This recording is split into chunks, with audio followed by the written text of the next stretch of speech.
This time on Poll Hub, let's see, checking the calendar, we have, let's see here, only 579 days before Election Day 2020. So do the polls showing who's up and who's down in the Democratic field mean anything at all at this point? There's evidence that they may, but that's based on history. And if we know anything from the last couple of years, history is for chumps.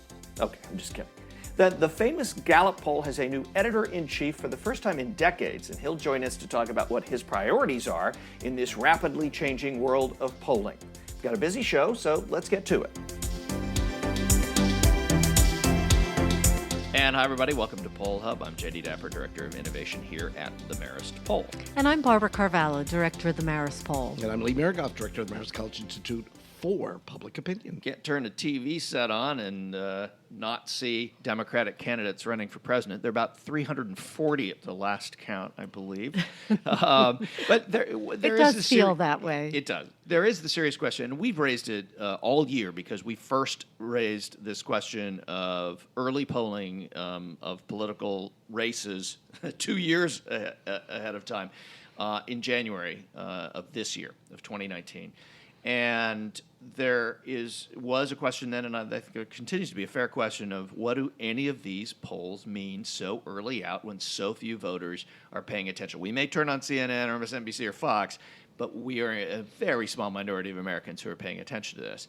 But there's an argument to be made that it actually does make a difference. Well, you know, there's the whole pundit lane at this point, which is not really the voter lanes. I mean, I think the people who are watching this closely haven't really formed judgments on the crowd yet. But, you know, it's sort of funny. You talk about the early polls, and as soon as someone cites an early poll, a toss-up, who's ahead, who's got the numbers, who's ahead and who's in front, immediately people say, well, that's just name recognition. And that seems to be part of the discussion, and I think that's sort of limiting in a way. I don't know, Barb, why don't you say more at this point? Nate Cohn had an article recently in the New York Times talking a little bit about what exactly these early polls do mean. And if we look back in time, does it make any sense to even be doing them except for the fun of, you know, finding out, you know, who's ahead and who's behind and who's, you know, getting into the mix. And I think what Nate was pointing out was that if the future is as we remember it, which right now and since the past few cycles, it may not be, but that candidates who do have high name recognition bring along other things with them. So they bring with them perhaps some dollars. They bring with them party support from other insiders. They do usually have some kind of support among the public beyond that name recognition. And he was showing that about half of those who are ahead this far out, it's not just name recognition, but they're bringing other resources with them, and they actually end up getting the nomination. No, and they also, the early polls do, part of the DNC is using them for eligibility for debates, which is a pet peeve here at the Marist Poll, because we don't really like polls being used for debate eligibility for a variety of reasons, because you need to have 1% in 3 polls to make it in as one of the criteria, which seems kind of like somewhat of a misuse of the polls. But I don't know that the past is really going to be a good barometer this time out. You know, there are a lot of differences in how we look at elections, how we run elections, how we run campaigns. So I'd like to hear you guys, weigh in on that issue. I don't think history is any guide here, except perhaps the history of 2016 when the Republican field was huge. Yeah. I mean, you can't go back and say, you know, in 2004 or that John Kerry was ahead at a certain point, or in 2008, there were 2 or 3 or 4 candidates. I covered all of these presidential cycles from 1988 on as a reporter, and there was never 25 candidates or 20 candidates. There were never 2 debates. There was never the front-runner debate and the kids' table debate. This is a different world, and I don't think there's anything in history other than 2016 that can tell you whether because Joe Biden is currently the name, you know, or or Bernie Sanders are the leaders in these polls, that has anything to do with who's going to be nominated. Donald Trump was not the leader in the polls at this time. It was Scott Walker from Wisconsin. Nobody was even talking who was about the first Donald person Trump. to drop out of the first major candidate to drop out of the race before summer of 2015. And no one saw Bernie Sanders coming at all. But Right. but yet we're putting these people in lanes. So Joe Biden, if he gets in, he's kind of like in the establishment lane, and then we have Beto and Buttigieg are in the media lanes, and then we have the governor lanes, and then we have the establishment progressive lanes and the moderate lanes. I mean, we're already trying to put people in little. But we did that in 2016. I know. And what lane was Donald Trump in? The winning lane. No, well, he was the outsider, right? Yeah. The total outsider lane. Yeah, and so that would be the CEO of Starbucks lane or the Bloomberg lane if he were to get in.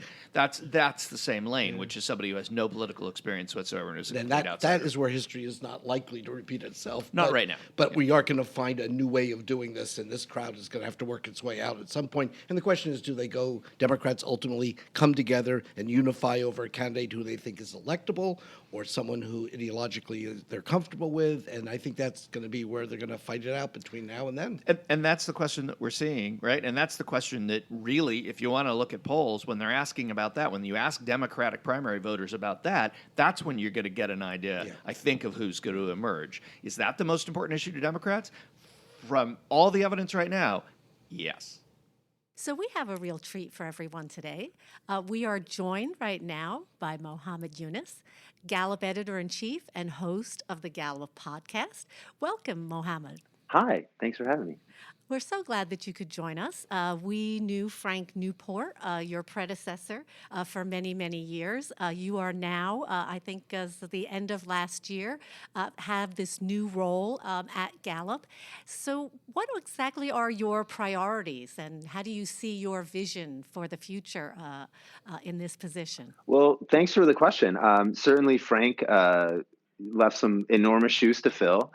But he hasn't left in the sense that he is still a senior scientist here at Gallup, and we still work really closely together. Those of you who love his work, his writings, will see them on our news page if you come and check out our content.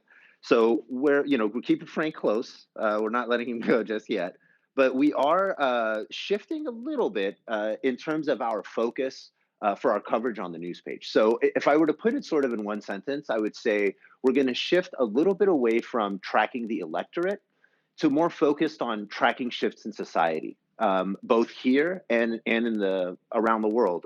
I don't know if most of your listeners probably know us from a lot of our U.S. Political work, but we actually have been for the past decade doing global polling in 140 countries.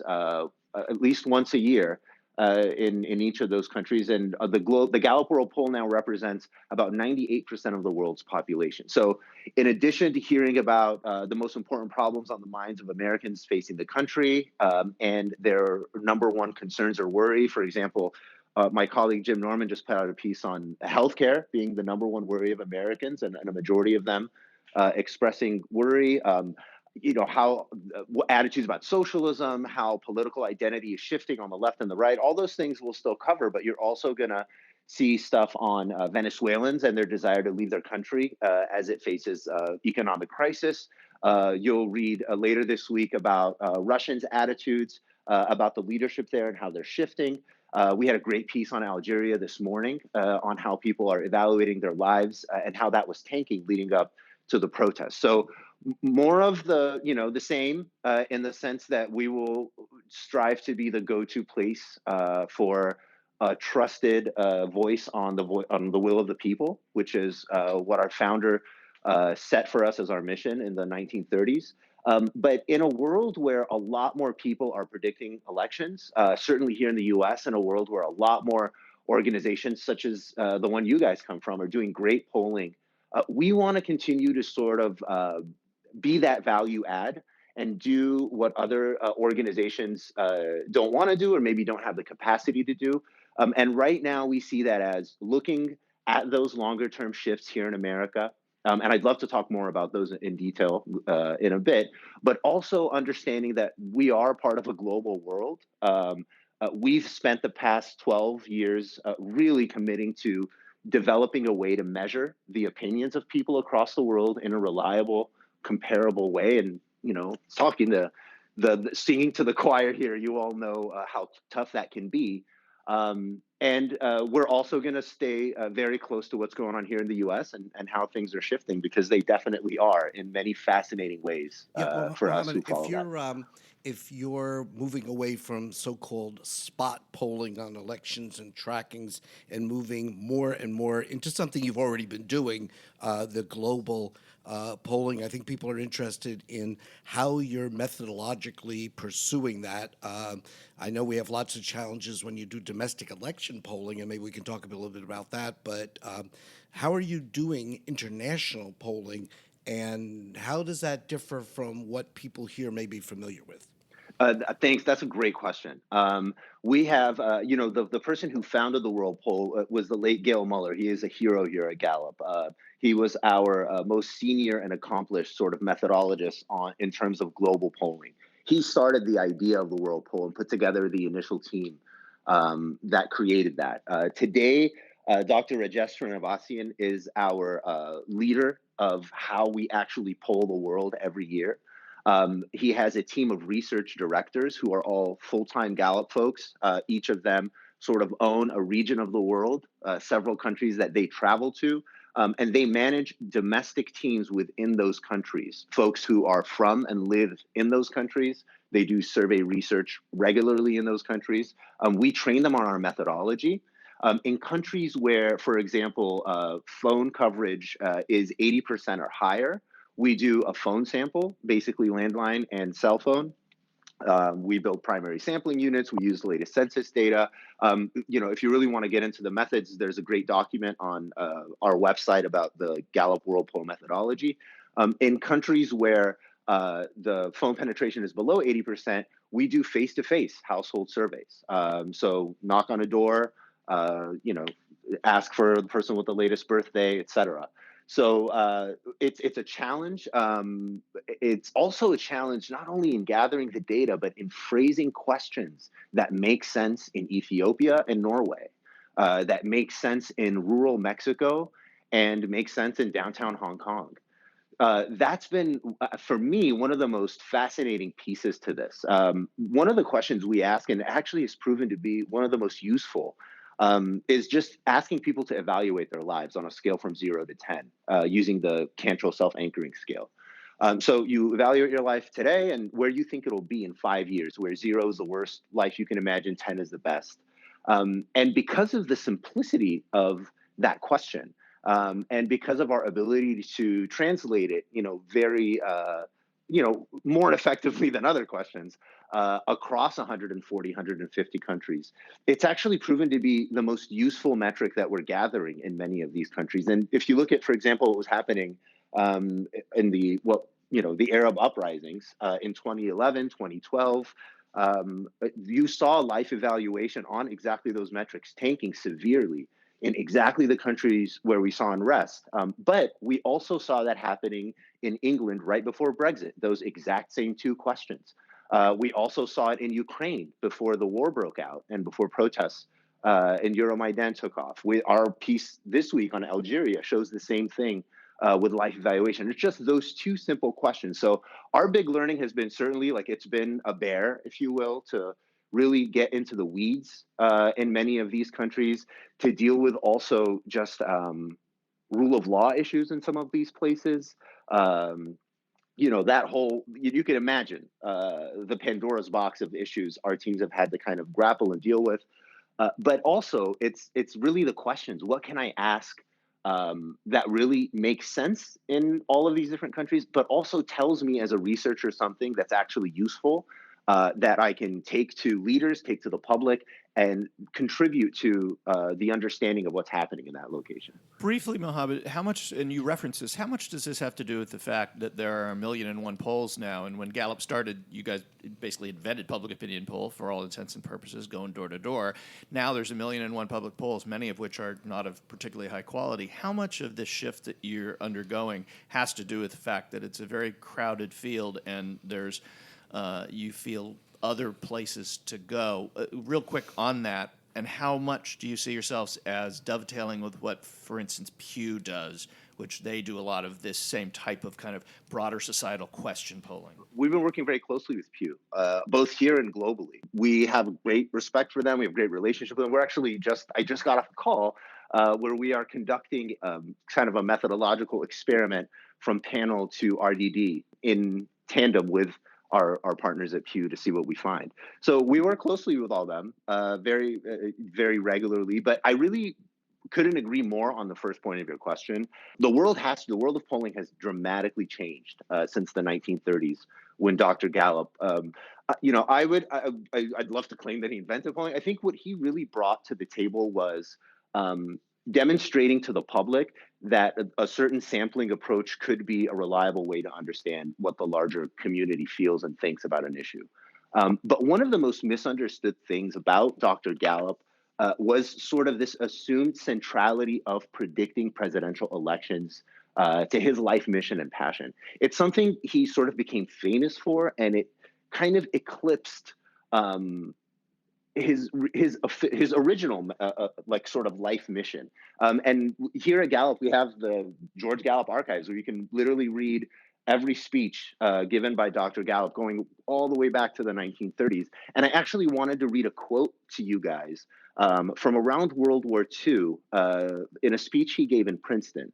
And he said, and I quote, "The most practical way at present to measure the accuracy of the sampling referendum is to compare forecasts of elections with election results. The chief usefulness of the sampling survey, however, does not lie in forecasting elections. While such forecasts provide an interesting and legitimate activity, they probably serve no great social purpose. They do, however, offer the public a convincing demonstration of the accuracy of sampling procedures." End quote. So that's what he really used the presidential election as a platform to capture national attention around this new sampling approach. And that's really what he became famous for. But he spent most of his career much more focused on how you accurately measure human behavior and report it to leaders so that they can make more informed decisions. And it wasn't just in politics. One of the most interesting studies he did that I read recently, as I was sort of gearing up to take over here at Gallup, was his work with the Motion Picture Association. So imagine a guy in the 1940s doing survey research on who are the actors that get the most tickets sold at the box office. What are the plots that people are most likely to go to and watch in movies? He was gathering data on this and then reporting it back to the Motion Pictures Association to help them. I'm pretty sure that's what BuzzFeed does now, right? With their polls. Exactly, but with a little bit different methodological approach. But you get the picture. Of course, he was more focused and spent most of his time thinking about citizens and politics and social issues. The first question he ever asked was about relief or welfare in the aftermath of the Great Depression. He was very proud of the fact that before World War II, the American public in his polls wanted the United States government to increase spending on defense and to strengthen the military way before, and he says this over and over in his speeches of that time period, way before the political leaders were talking about this. He was a big believer that people were often way ahead of their leaders, and to accurately measure that and bring that back to leaders that wanted to be more effective is what he really sort of lived and died doing. We talked a little bit about doing phone polling and face-to-face polling, as not only we're doing polling in the United States, but around the globe. The technology in polling seems to move so quickly. Is there still going to be a future for that kind of polling, given what we know about big data, what we know about what may be coming in artificial intelligence? Are we still going to be doing telephone polling and face-to-face polling in the near future? I think definitely in the near future we will be. We certainly plan to continue doing that. But at the same time, we're very aware of the fact that primarily because human behavior is changing and access to respondents are coming through different means, all of that world has been changing really and will continue to do so. What I'm more interested in is really understanding as well is how do you match public opinion polling, whether it's gathered on the phone or in person or online, et cetera, so long as it's reliable, valid, and is shared in the methods behind which are shared publicly, as we all kind of do in our industry. Right, Jay's BuzzFeed joke aside. Yeah, exactly. So the real issue is how do you match public opinion data with these other sources of data to better, again, not necessarily predict, but just to better understand human behavior, to better understand why people, for example, are losing faith in national institutions here in the United States. Why do 3/4 of Americans say that corruption is widespread in government? Well, it's interesting that I have that statistic, but that statistic alone, I think we live in a world where that's not really enough to satiate our research sort of appetite. And the why behind a lot of these questions comes from matching public opinion data to other sources of data. Sometimes it's economic data, sometimes it's online. I think when you say big data, a lot of people think of sort of Amazon and AI and people's sort of digital profile. But I'm really excited about the future of how that world sort of comes together. What I'm committed to here and what my team and what Gallup has always been committed to is to try to stay at the cutting edge of where that's going, to be honest about the challenges those methods are facing, report and share that with the public, but also help leaders more effectively understand what is the data or what are the data that I need as a leader to make better decisions. A lot of what we're known for is public opinion polling, but a lot of Gallup is a privately owned, employee-owned consulting firm. And almost all of our consulting is really around understanding human behavior in the workplace. So we started in an era where a lot of what we were doing is basically designing a survey and fielding a survey and letting people know this is what the survey says. We live in an era now, even in workplace, where that's not enough. And what people are really looking for are opportunities to be developed as employees, and not a statistic, but a culture where they're able to actualize themselves as human beings. And just a survey alone doesn't do that anymore. Mohamed Younis, you're well, not so new, but recently appointed editor-in-chief at Gallup, first new editor-in-chief in 28 years. So a lot of challenges, as we've discussed ahead. We're all on the same page about the technology and figuring out how to make this all work and serve the public and serve leaders who are looking for this opinion data. So it's great hearing this from you, and it's been great talking to you. We really appreciate you joining us today. Thank you all for having me. Well, that will do it for this edition of Poll Hub. Poll Hub is a production of the Marist Poll at Marist College in Poughkeepsie, New York. Thank you, Mary Griffith, our executive producer, and advance thanks to Kenny Marples, our editor. And we'd also like to thank the Roper Center Archives at Cornell University, who provide us with the ability to look back in time at survey questions and results over the decades, and we even now and then take a sneak peek at some Gallup numbers, which probably is a good thing to do given our guest tonight. Yeah, that is very smart, very smart. We'd like to hear from you guys too, and so you can send your questions to us via email, pollhub@marist.edu, or reach out to us on social media. That's probably easier, and we do monitor Twitter and Facebook at all times, so you can, well, maybe not at all times, but you can find us at Marist Poll on Twitter and at Marist Poll on Facebook. And, of course, don't forget to hit that subscribe button wherever you are listening to this edition of Poll Hub. We'll see you next week.